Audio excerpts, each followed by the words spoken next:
So J.J. Redick obviously in better spirits Got after some smiles out of J. Red. snapping a 3-game losing streak, and those 3 losses, they were ugly, man. I mean, Lakers, since that Luka trade, kind of rising, kind of then dipped down a little bit. Obviously, with LeBron being out, that kind of hurt. But what have you seen from the Lakers as of late, and what did you see today that kind of gives you some inspiration that they might be back? Like JJ said, it's not going to be perfect. LeBron is struggling, to get back into the groove. But because he's a consummate professional and keeps putting himself in a position to be able to help his team, he didn't let go of the rope like JJ said. He didn't sulk because he had a struggle game offensively. And at the end of the day, like JJ said, the basketball gods reward you when you play the game and you do the right thing. And he was in position to get that putback to count it, and he won the game for the team. Are we saying that LeBron and Luka are going to be who they are, and Austin Reeves have really shown us he can get it done, right? I'm just concerned about the rest of the guys, and we're asking those 3 guys, Q, to serve the test. Very similar. Now, I'm not saying they're the same, but just like we go at Phoenix because they're big 3, they take all the shots and everything we say, the rest of the guys we don't believe in. Well, that's kind of how I feel here. LeBron, we're not questioning LeBron. Luka, yes, we're challenging you now because after the honeymoon, you saw now guys are calling you out to make sure you're moving your puppy, just like Halliburton did down the stretch to get that end one. That's going to be a glaring factor going into the playoffs, and every team is going to do that. So I'm going to say it again. Finney Smith, Goodwin, Vincent, Vanderbilt. I love Dalton Knecht as a young fella, but we're saying that's enough guys to go at OKC and the rest of that Western Conference. I just want to say I'm seeing the growth in my guy J.J. Redick as a head coach. Oh, yes, right I give now. you that I don't know too. if y'all caught the isms in the interview right there. He just threw some isms out there. He threw a curveball, Van Gundy move. He was talking about who played well and who did this, who did that. Now, I was just listening to the interview before I looked down at this paper. Right. He said Jared Vando. He said he led the way with something and not looking down here. My man ain't score a point, but he hyping up his man. Come on. Getting him some love like that. I see you, J. Red. Your technique is well. I see you, JJ. That man out here, he got the magic Not wand. just a great podcaster, like LeBron said. Hey, no. Hey, Coach listen. Hey, people could say whatever you want to say. You're not going to ever confuse J.J. Redick with not being super smart and intelligent. He do his homework and he do the job. And that's going to be the key. Absolutely. That's going to be the key. Lakers, big win again. LeBron James with that putback. 120-119. Meanwhile, 2 more games going on in the but we won the game on a multiple effort play. And, we had the early advantage getting the stop. I think the 42 seconds, even though we didn't score on that possession, we essentially got a 2-for-1. So we were, as long as we got a stop, we were going to get a look at it. And because we had an advantage, they were in scramble mode, felt really comfortable just letting those guys play.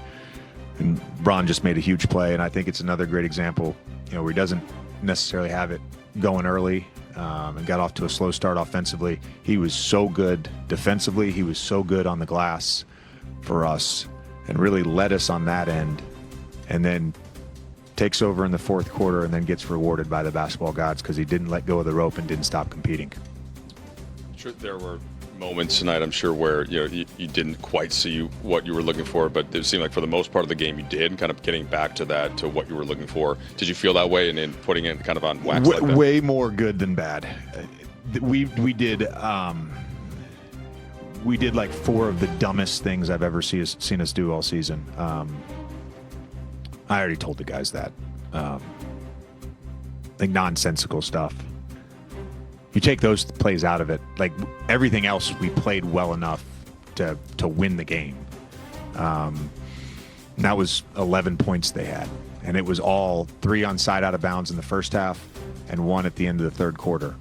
Just nonsensical, lack of awareness plays. Outside of that, when we were able to set our defense, I thought we were great in the half court. Turnovers, when you have a live ball turnover against this team, it's basically just put points on the scoreboard for them. They're just so good in transition when you turn the ball over. I thought in the first half there was a lot of early offense for us where we were playing with some thrust and pace, particularly in that 2nd quarter. And then in the second half, it was more about execution. And when we were able to stay calm and execute, we got really good stuff. And truthfully missed a bunch of wide open shots and had some shots at the rim that we didn't convert. But I thought our process, outside of some sort of early offense, no pass possessions, I thought our process in the second half offensively was great. You guys had lost 7 out of 10. You admitted to us the other night that we're going through it a little bit. Your guy, Rui, has been missing for almost 2 months. Hits back-to-back threes. You go up 6 in the final 2 minutes. They take the lead. Like, all those contextual things added up. Had this been a loss and not a win, can you just speak to what the emotional toll it would have been? And on the flip side of that, what type of boost you get from this result?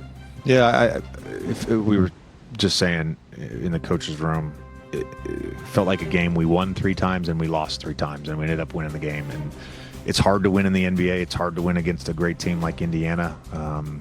Frankly, they don't ever get talked about enough nationally. They're a phenomenal basketball team. Rick is a phenomenal coach, and they're going to be a tough out in the East again. For our group to get 2 wins against them, that's given our struggles against the Eastern Conference. We're really happy with that.